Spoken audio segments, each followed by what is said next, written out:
Então, tá bom. Boa noite, tudo bem, mãe? Boa noite, tudo bem com você?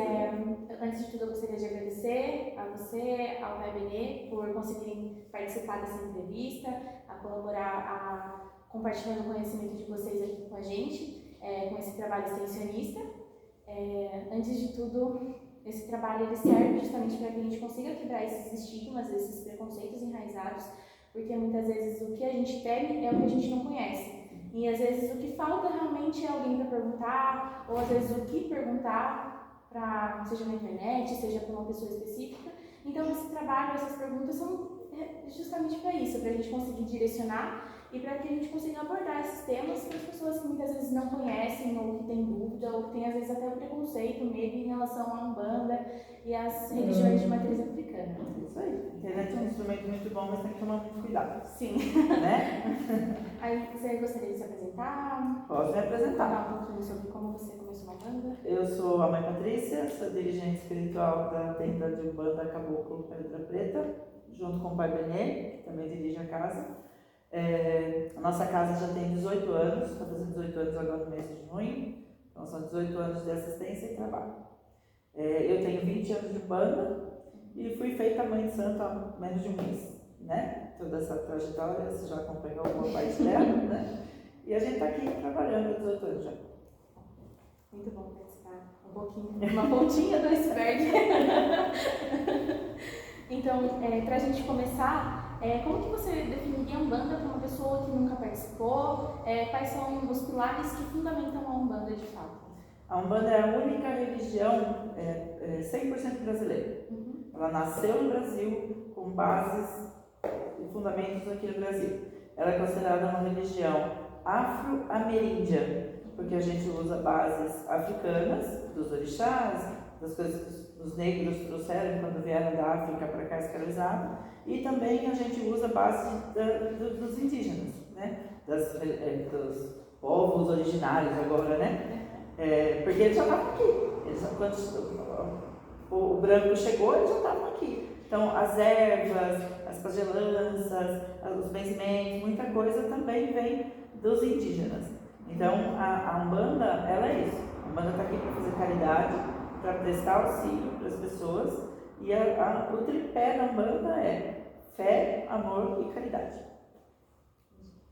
Em relação às entidades espirituais, o que são e quem são os orixás?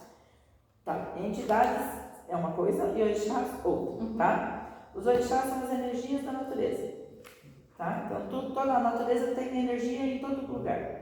Então se a gente vai na mata, Oxóssi reina na mata. Então a energia da mata é o reino de Oxóssi. Se a gente vai para a praia, para o mar, é a energia de Iemanjá. Se a gente vai na cachoeira, é a energia de Oxum. Então os orixás, eles são as energias da natureza, são as centelhas divinas que vêm nos pontos de força da natureza. São como se fossem características de Deus. São centelhas divinas. Entendi. São centelhas divinas. Deus ele esparrama a energia dele em vários pontos. Entendeu? Então, tem no mar, tem na mata, tem na pedra, tem no rio, tem em todo lugar. É até engraçado porque a Umbanda, as pessoas acham que a Umbanda ela é politeísta, né? Que acredita em vários deuses. Enquanto na verdade a gente acredita em um único Deus e na verdade os orixás, eles são justamente essas divindades. Exatamente, né? Exatamente. E depois tem as entidades, que são espíritos que já foram encarnados um dia, desencarnaram e chegaram num grau de evolução que eles não precisam mais encarnar. Então temos as entidades que vêm, que é o que a gente na Umbanda, a gente incorpora essas entidades, e não orixá. Orixá é um candomblé. Entendi. Na verdade já entra até para uma segunda pergunta, que é quem são essas entidades e quais são as principais linhas, né, de trabalho que a gente consegue trazer para cá e passar nos atendimentos no geral. Tá. Essas entidades que eu expliquei são espíritos que já foram encarnados um dia, desencarnaram e passaram por um grau de evolução que elas não precisam mais encarnar, tá? Aí nós temos várias linhas da Umbanda que servem para trabalho, tá? Tudo que eu vou falar aqui para você, Edu, é referente à nossa casa, tá? É o que a gente pratica aqui na tenda de Umbanda Caboclo Pedra Preta. Porque você vai ver diferença entre uma casa e outra. Não que está errado, está diferente, tá? Então aqui na nossa casa a gente trabalha com 11 linhas. Os pretos velhos, os caboclos de Oxóssi, Ogum e Xangô, os herês, que são as crianças, quase Damião, como é mais conhecido, os boiadeiros, os marinheiros, baianos, ciganos, a linha de malandros e a linha da esquerda, que é entre Exu, Pombagira e Exumirim. São essas entidades que a gente trabalha aqui. Então, a cada sábado, que os nossos trabalhos aqui são aos sábados, a cada sábado é uma dessas giras que a gente tem aqui. Cada uma delas tem sua característica e é como médico. A gente fala que eles são os nossos médicos. Você não vai no oftalmologista para cuidar do seu olho, você vai no cardiologista para cuidar do coração. Aqui, cada um deles, e em cada gira, a gente tem uma entidade especialista num tipo de assunto. Um faz cura, o outro abre caminho, o outro quebra demanda, o outro faz descarrego. Então, cada um tem a sua função. Entendi. E, na verdade, eles acabam tendo algum tipo de hierarquia entre as falanges? Entre as falanges, não, mas dentro de cada falange, sim. Entendi. Então, por exemplo, a gente vamos pegar o seu Zé Pilintra, que é o mais conhecido, né? Então, vamos lá, seu Zé Pilintra. Então, aqui na nossa casa, o seu Zé Pilintra ele vem trabalhar na linha de malandro, que ele não gosta que chama de malandro, mas não temos outro nome, então o seu Zé vem na linha de malandro e vem na linha de baiano, tá? Então, quantas Maria Eduarda existem? Inúmeras. Zé Pilintra também. Só que aí, dentro desta falange do Zé Pilintra, aí eles têm uma hierarquia. Entendi. Só que isso pra gente aqui não tem diferença. Não tem diferença. Isso serve lá no astral para eles. Então, o Zé Pilintra é mais evoluído, comanda o de baixo. A gente brinca que é assim, tem desse 1 sai 7, de cada 7 sai mais 7, de cada 7 sai mais 7. Então, um está acima do outro. Agora, quando eles estão aqui em terra, quem manda na casa são os guias chefes da casa. Então, por exemplo, na nossa casa são os guias, as entidades do Pai Benê, que são os chefes da casa. Então, o seu Zé Pilintra dele é o chefe da casa. Mas eu posso ter um médium na casa que trabalha com outro Zé Pilintra. Só que pode ser, isso não interessa pra gente aqui. Nós temos que desenvolver nosso trabalho aqui. Mas pode ser que o Zé Pilintra de um outro médium lá no astral seja superior ao Zé do Pai Benê aqui. Entendi. Mas aqui em terra, quem manda é ele. Na nossa casa, quem manda é ele. Quando chega lá em cima, aí a hierarquia pode mudar. Entendi. Ou o seu Zé do Pai Benê pode ser superior aos outros Zés que estão na casa também. Isso pra gente não interessa muito. É bom conhecer, serve como conhecimento para a gente saber como é que funciona, que tudo na Umbanda tem hierarquia. Nos mortos e nos vivos. Então, temos a hierarquia. A hierarquia da nossa casa. Pai Benê, abaixo do Pai Benê sou eu, abaixo de mim tem o Pai Adelso, depois o Pai Adelso, a Mãe Estela. Então, um acima do outro. Então, todo mundo tem que respeitar essa hierarquia. Entendi. E, na verdade, essa questão eu acho que tem muito a ver com a missão também daquela entidade em terra, Sim. né? Porque, às vezes, a entidade do Pai Benê, ela pode não ser superior à entidade de qualquer outro médium, justamente porque aqui ela precisa desenvolver essa capacidade como Isso. pai ou mãe de santo, né? Trabalhando aqui como chefe dessa casa, ela vai conseguir evoluir e chegar no mesmo grau do outro Zé, e passar daquele Zé. Entendi. E quanto mais a gente trabalha, tanto a gente quanto as entidades, quanto mais trabalha, mais evolui. Vai subir no nível de evolução. Entendi, bacana. Em relação aos rituais e às práticas religiosas, muitas pessoas elas acabam tendo muita dúvida do porquê que a gente canta, do porquê que a gente dança, do porquê que a gente oferece muitas vezes o padê ou a bebida, o porquê que a gente oferece as ervas, o cigarro, o tabaco no geral. Por que a gente usa tudo isso? O que significa? O que fundamenta na Umbanda? Tudo é ferramenta, tá? Então vamos começar pela dança, pela música, que são os pontos cantados, tá? Quando a gente começa uma gira, todo mundo tem que vibrar igual, tá? O nosso corpo é 80% água.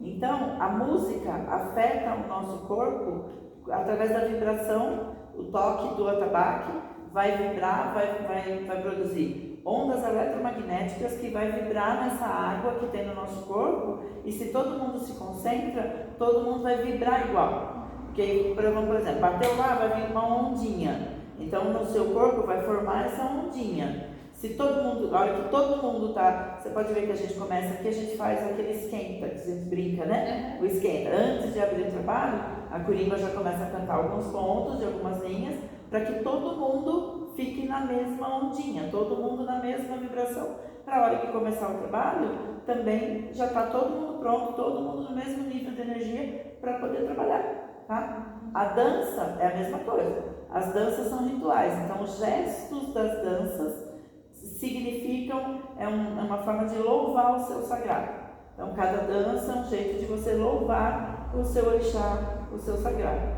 Entendi. Tá? Uma vez eu vi também que, na verdade, a gira, ela precisa movimentar para girar a energia. Exatamente. Tem muito a ver com isso também, Sim, né? Ou não? sim. Por isso que a gente dança todo mundo pro mesmo ladinho. Pode ver que todo mundo dança pro mesmo lado. Porque se um tá dançando assim, é uma engrenagem. Então, todo mundo igual, ela vai igual. Se tem um pro outro lado contrário, a energia vai ali. Isso, dá uma bagunçadinha ali. Então, por isso que todo mundo dança igual. Agora, o fumo, a bebida, aqui na nossa casa, é estritamente proibido a ingestão de bebida alcoólica. Ninguém pode beber nada de álcool.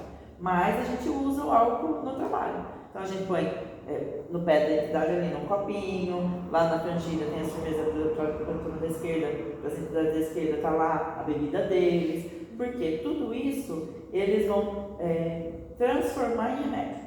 Tá? O fumo, eles não tragam, eles não fumam, eles só soltam uma fumaça que é para limpar você. Eles têm que limpar essas energias que estão no seu entorno, na sua aura, para poder limpar você e te tratar. Então eles usam realmente como se fosse uma ferramenta. É uma ferramenta, tudo é ferramenta. A vela é ferramenta, a bebida é ferramenta, o cigarro é ferramenta, a oferenda que você faz. Aqui na nossa casa, a gente vai fazer uma oferenda para o Oxóssi, vou colocar lá um monte de fruta bonita. Eu não vou deixar estragar. Ela vai ficar ali por um dia, algumas horas, seja lá o que a entidade mandar, e depois nós vamos comer a fruta. O orixá já veio, já pegou a energia que ele precisava daquilo e já utilizou. Ela virou só uma fruta. Então a gente vai consumindo, a gente não deixa estragar nada. Entendi. Bacana. Isso entra muito naquele medo que as pessoas têm de não vou relar porque é macumba. Não. Uhum. Isso é outra coisa também. Não existe esse negócio de ficar fazendo coisa pra rua, tá? Uhum. Isso daí, você não vai atingir entidade nenhuma ali. Uma entidade de luz vai se prestar a ficar comendo farofa na esquina? Não vai, gente. O que você vai estar chamando ali são espíritos de baixa vibração. Uhum. Você vai estar alimentando espíritos de baixa vibração. Todo umbandista tem a sua casa, o seu terreiro. Então todas as oferendas têm que ser feitas dentro do seu terreiro. É impossível que uma casa não tenha firmeza para todo mundo. Aqui nós temos um cantinho para cada um. Então você está sendo atendida, precisa fazer uma oferenda para o povo cigano. Você não vai no meio da estrada lá com para levar. Tem aqui o congrezinho de cigano, você vem aqui, você faz a sua oferenda. Está ali o ponto de força dele, está tudo ali, foi tudo preparado para isso. Então não tem nada de ficar pondo coisa para rua, não. Se vê coisa para rua, não mexe, porque é respeito, mas ali não vai ter coisa legal, não. Em relação aos dias da semana, aos horários, principalmente quando, por exemplo, a entidade pede para acender vela em determinado horário para você conversar com a sua entidade. Como que funciona essa descrição? Tem um significado para cada questão? Tem. Cada dia da semana tem uma energia de um orixá, tá? Então, se você precisa de uma abertura de caminho, então nós vamos pedir para o Ogum abrir seu caminho. Ogum é estrada, é caminho, então vamos pedir para o Ogum abrir seu caminho. A terça-feira é o dia dedicado ao orixá Ogum, tá? Mas isso não quer dizer que se numa segunda-feira te deu um problema lá, você precisa do Ogum na segunda, ele não vai vir te acudir. Você acende sua velhinha lá e pede que ele vem, não tem problema, ele vai vir te ajudar. Mas quando a entidade pede para que seja feita em um determinado dia, em um determinado horário, porque tem um motivo, tá? Alguns motivos. É que na Umbanda tudo é muito mistério, e eles usam de tudo. O signo, a lua, que lua que tá, eles usam tudo, tá? Mas basicamente, o dia da semana é a força do orixá ou da entidade daquele dia. A hora, quando é de manhã, que eles mandam acender no período da manhã, de manhã o sol está nascendo, está crescendo. Então tudo que você quer que cresça, que floresça, que vire abundância, você faz de manhã. Tudo que você quer que diminua, que mingue, que decante, você faz à tarde. Entendi. E tem muita relação, então, também com as fases da lua, né? Sim. Porque se você quer que algo renove na sua vida, você vai fazendo uma lua nova, e por aí vai. Exatamente. Entendi. Exatamente. Então, quando eles pedem tal dia, tal hora, tal coisa, tem que se fazer exatamente como eles pediram, porque eles viram que naquele dia é o horário, o momento propício para que você alcance aquele pedido que você está fazendo. Entendi. E em relação aos passes, quando um consulente ele vem aqui, ele passa com algum médico, com alguma entidade, como que funciona? Como funciona essa questão? Como que as pessoas, o que as pessoas que estão vindo aqui pela primeira vez, elas podem esperar de serem atendidas por alguma entidade? Como ser? Aqui na nossa casa. Na nossa casa, nós temos regras bem rígidas, tá? Uma delas é essa. Aqui na nossa casa, nenhuma entidade tem autorização de falar coisas para o consulente. Então, por exemplo, eles sabem seu presente, seu passado, seu futuro. Só que você chega aqui com um problema, eu estou vendo, a entidade está vendo que você tem um problema grave de saúde, mas você ainda nem percebeu esse problema de saúde. Então, ele não vai chegar para você, olha filha, você está com um problema muito grave no seu estômago. Não, ele vai conduzir a coisa, ele vai te dar um chá, ele vai te dar um passe, ele vai te dar uma coisa para já ir cuidando desse seu problema, mas não vai falar para você. Ninguém nunca vai chegar aqui e vai falar, olha, fizeram uma cumba para você, viu? Fizeram um trabalho para acabar com a sua vida. Não. Vai fazer um alarde desnecessário. Exatamente. A gente aqui, todos os consulentes, eles têm que sair daqui melhor do que eles chegaram.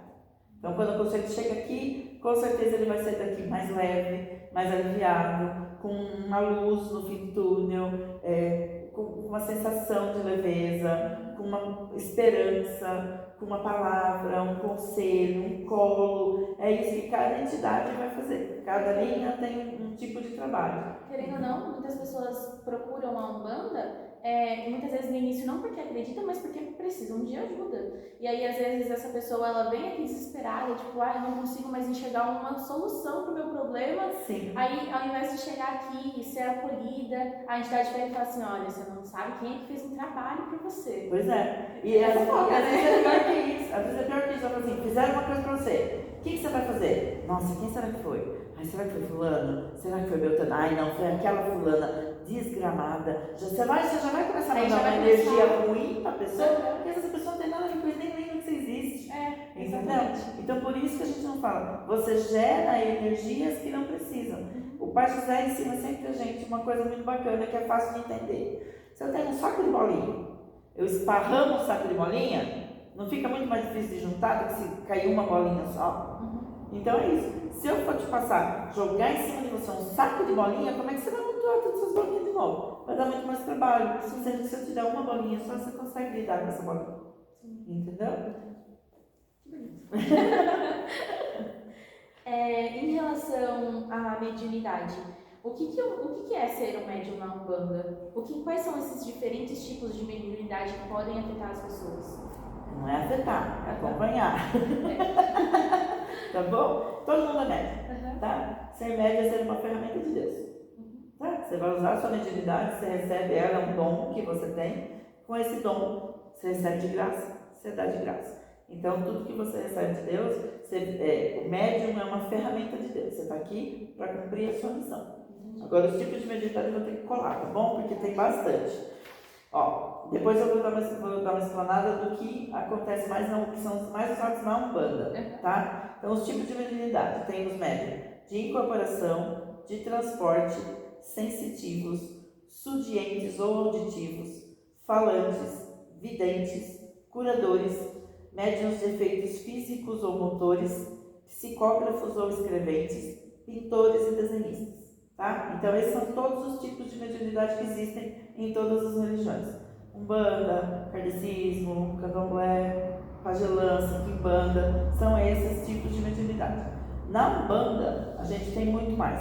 Incorporação, transporte, auditivos, falantes, são os de incorporação também são falantes, porque eles falam que a entidade fala através do médium, tá? Curadores, e basicamente são esses que tem na Umbanda. Então, a gente incorpora as entidades, a gente fala, eu tenho os videntes, que às vezes tem muito médium, tem muita gente que acha, eu não sou médium, não consigo incorporar. Não é mesmo, sua mediunidade não é de incorporação. Só que às vezes tem muito médium que vai ajudar muito mais numa gira de Umbanda sem estar incorporado do que estando incorporado. Entendeu? Porque ele vai ter, ele é sensitivo, ele sente, ele pressente, ele tem o dom da palavra. Às vezes a pessoa chega aqui acompanhada de um obsessor. E aí essa pessoa que está aqui, geralmente cambonando uma entidade, ela tem o dom da palavra, aí ela vai falar coisas que não vai servir tanto para o consulente, vai servir para o obsessor ouvir e seguir o caminho dele. Entendi. Que bacana, na verdade, então a gente vem com essa ideia de que muitas vezes a gente está se tratando, mas às vezes você está vindo aqui porque um obsessor precisava vir aqui, precisava escutar tudo aquilo que estava sendo falado para você, né? Exatamente. Entendi. E assim, a maioria dos obsessores, eles já ficam na canjinha. Os guardiões já pegam e já encaminham para tratamento. Só que são casos e casos. Então tem alguns obsessores que você não pode tirar de junto da pessoa de repente, porque aquela pessoa está tão acostumada há tanto tempo com aquela energia, se você tira aquele obsessor de repente de perto dela, ela adoece. Então é feito um trabalho todo lento, devagarzinho. Ela vem no terreiro, o obsessor vem junto, vai ouvir uma palavra, vai ouvir outra, vai aprender uma coisa. E enquanto ela está sendo atendida aqui, tem uma corrente de guias de luz que não está incorporado também trabalhando. Então, o consulente está aqui, o obsessor está sendo tratado pelos outros irmãozinhos de luz que estão aqui. Entendi. Então, são tratamentos juntos, é tudo junto, é em conjunto. E é bacana também falar que muitas vezes as pessoas elas têm uma visão muito errada, muito preconceituosa do que é um obsessor, né? Exatamente. Porque às vezes a gente tem essa visão de, ai meu Deus, o demônio. Nossa, meu Deus, está acabando comigo. O demônio, o diabo, o demônio só existe na Igreja Católica. Então. A gente não acredita em diabo e demônio, tá? A gente acredita em energias, ruins, coisas ruins. Você atrai coisa ruim para você. Você provoca. É a sua colheita. Você planta, você colhe. É ação e consequência. Ação e consequência, ação e reação. Não tem outra explicação. Não existe diabo, não existe demônio. Entendeu? Aí o obsessor, às vezes o coitadinho nem sabe que morreu. Estava passando, achou uma pessoa, olha, conseguiu chegar perto daquela pessoa e conseguiu se alimentar da energia daquela pessoa. Ele vai ficar ali. Às vezes ele nem sabe, ele não está ali por maldade. Existem espíritos ruins realmente, que ficam querendo vingança, quando morre, vem querer vingar, não sei o quê. Não aceita o processo de morte. Exato. Só que geralmente esses, quando chegam aqui, por isso que a gente fala que a gente trabalha muito em parceria com o Kardec. A Umbanda e o Kardec se completam. Porque eu brinco para explicar mais simplesmente, que não é simples assim, mas para ficar mais fácil, a Umbanda cuida do vivo e o Kardec cuida do morto. Porque se chega um obsessor desse, vingativo, que está ali por vingança, por alguma coisa assim, os guardiões que estão na canjira já vão pegar esse espírito e vão levar para um centro de Kardec para ele ser doutrinado. É diferente. O que é mais bonzinho, mais mansinho, assim, cuidado aqui na Umbanda também, daquele processo que eu te falei. Ele vai continuar vindo, vai uma palavra, não sei o quê. Os mais ruinzinhos, né, os mais malvadinhos, vão lá no Kardec para ser doutrinado e ensinado que não é assim mesmo. Entendi. E acho que essas duas perguntas elas acabam se complementando. Eu até cheguei a comentar com você que muitas pessoas elas acreditam que eu não faço parte da Umbanda, então eu não sou médium. Então como que a gente pode tratar Eu não isso? incorporo, eu não posso trabalhar. Não. Todo mundo tem. Todo mundo pode desenvolver a sua mediunidade. Todo mundo é médium. Então você vem para um trabalho, primeiro você tem que aceitar a religião. Vamos lá. Gostei do terreiro, gostei. Achei muito bonito. Vamos estudar então. Isso é mais ou menos esse bate-papo. Aqui na casa a gente tem um curso que a gente faz pelo menos uma vez por ano e ensina o básico da Umbanda praticada na nossa casa. Então vamos estudar. Porque ninguém aqui na nossa casa, nenhum filho de santo, faz nada por fazer. Você tem que saber o que você está fazendo. Tem que ter fundamento. Você sabe por que você está batendo a cabeça no chão, você sabe por que você está acendendo a vela, você sabe por que você está cumprimentando o guia daquele jeito. Então vamos lá, gostou da religião? Vamos estudar, vamos aprender para que serve cada coisa, como faz cada coisa. Entrou aí, você vai querer começar a desenvolver sua mediunidade.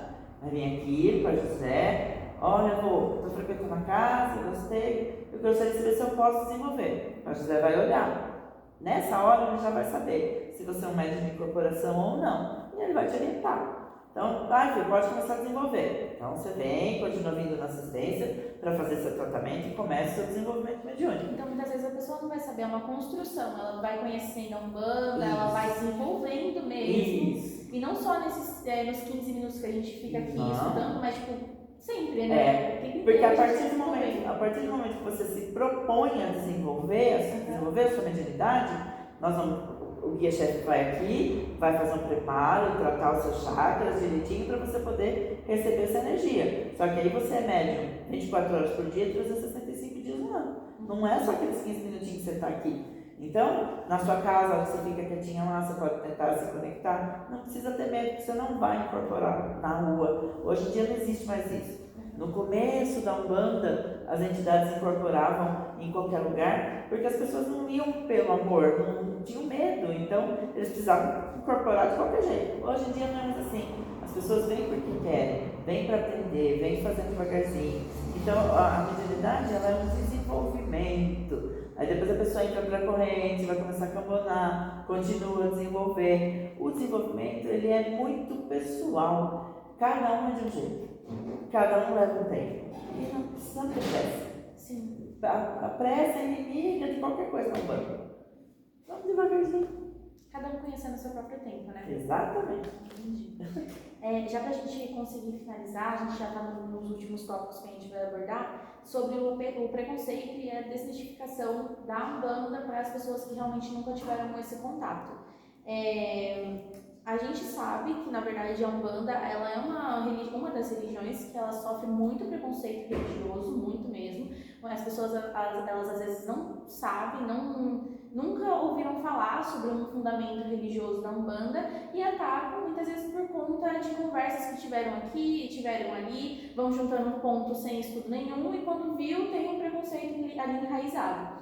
Esse preconceito, a gente precisa lidar com ele todos os dias e muitas vezes as pessoas, elas meio que usam nossas próprias ferramentas contra nós mesmos. Muitas pessoas comentam sobre os pontos que falam, se você não acredita em demônio, por que tem ponto falando de demônio? Sabe, essas questões que muitas vezes as pessoas pegam, tiram do contexto e tapam para tentar te atacar realmente. O que a gente pode falar sobre isso? Primeiro que as pessoas atacam o que elas não conhecem, Uhum. né? As pessoas têm preconceito por ignorância, por falta de conhecimento. Aqui, como eu disse para você, todas as pessoas que frequentam a nossa casa, todos os nossos filhos de santo, eles são orientados. Você tem que ter embasamento para poder defender a sua religião. Se você não tem conhecimento, como é que você vai defender? Alguém vai falar uma besteira enorme lá fora e você vai... O que acontecia há muito tempo atrás? Não sei o quê. Você vai ver, eles usavam o Exu para botar medo no povo. Então, eles queriam ganhar a discussão no medo. Não é assim. Não é assim. A gente tem que ensinar para as pessoas o que é Umbanda. E no começo da religião, há muito tempo atrás também, a religião, a Umbanda, ela era praticada, grande maioria, por negros pobres. Quem que dava voz para negro e pobre? Quem que dava estudo para negro e pobre, né? Entendeu? Hoje já tem pesquisas por aí, o próprio censo mostra que, eu não vou me lembrar a porcentagem, mas se eu não me engano, coisa de 60%, 70% dos praticantes de Umbanda são brancos com curso superior. Entendeu? Então já é uma outra mentalidade. As pessoas procuram se informar para poder passar esse conhecimento. Entendeu? Eu me lembro uma vez que eu tenho meu cabelo comprido, eu estava trabalhando e eu faço atendimento ao público. E saiu um senhor lá evangélico, daqueles evangélicos evangelicíssimos. Meu irmão, isso aqui. Irmã, você é cristã? Eu falei, sou cristã. De qual denominação? Eu falei, sou umbandista. Mas o umbandista é cristão? Eu falei, sim. A gente segue os ensinamentos de Cristo também. Sim. Cada entidade que vem, passa uma palavra que Cristo deixou pra gente aqui. A gente segue os ensinamentos também. Então, você tendo o conhecimento, você consegue passar para os outros o que é realmente a Umbanda. Entendi. Então, as pessoas antigamente, elas usavam muito os princípios justamente para que eles conseguissem se defender. Era uma forma de defesa também, né? Errada, né? Sim, eu acho que era mais uma questão de, tipo assim, vou tentar afastar para que eu não seja atacada. Exatamente. Para a gente conseguir finalizar já essa entrevista, qual que seria a principal mensagem que a Umbanda tenta passar, os nossos valores, os nossos princípios? A fé, o amor e a caridade. Acho que já completa, né? Sem fé você não chega em lugar nenhum. Sim. Se você não acreditar em uma força superior, seja ela qual for que você acredite, tá? Aqui na Umbanda a gente acredita nos nossos orixás e nas nossas entidades. São eles que são os mensageiros de Deus para vir falar com a gente. Mas você, se você não acreditar numa força maior que rege esse universo, se você não acreditar em você, você não vai sair do lugar nenhum. Amor. Se você não tiver amor pelo próximo, por você, amar o que você conquistou, agradecer todos os dias, ser grato pela sua saúde, você não vive. E a caridade. A gente ensina aqui que a caridade, muita gente pensa que caridade é dar dinheiro, é dar comida, um abraço salva uma vida. Um bom dia salva uma vida. Uma palavra, um sorriso levanta uma pessoa. Às vezes uma pessoa, eu já soube de histórias de pessoas que estavam indo para cometer o suicídio, recebeu um bom dia com um sorriso no meio do caminho e falou, nossa, enxergaram.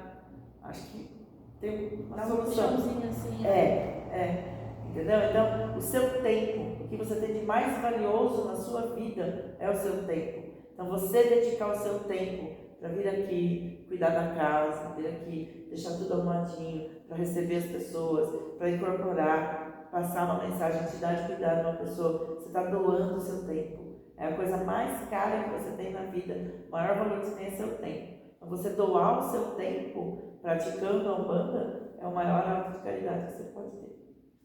Não que a gente não ajude. Quando tem alguém necessitado, a gente faz campanha, arrecada alimento, arrecada as coisas, a gente também ajuda. A gente só não faz isso direto porque nós não temos espaço físico para armazenamento. Mas quando alguma família procura a gente precisando de alguma coisa, a gente arregaça as mangas e ajuda. Mas a nossa maior caridade é o nosso tempo aqui. Toda semana, uma vez por mês na quarta-feira, o trabalho de cura, e todo sábado, religiosamente, às 16 horas estamos aqui.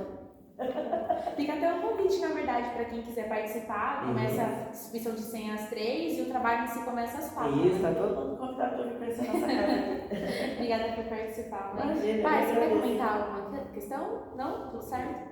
Tá certo, então, gente, muito obrigada. Obrigada, mãe. Obrigada, Caio, por disponibilizar o espaço também pra gente. Essa entrevista, na verdade, é sempre com o intuito de conhecimento, de trazer essa questão, de abordar esse assunto para as pessoas, para que a gente consiga, onde chega as nossas ferramentas, conseguir abordar, conseguir trazer mais essa questão e trabalhar a quebra desses preconceitos na sociedade. Espalhar a palavra de Deus com um pouquinho de música, sempre bom. Obrigada. Eu que agradeço. Axé. Axé.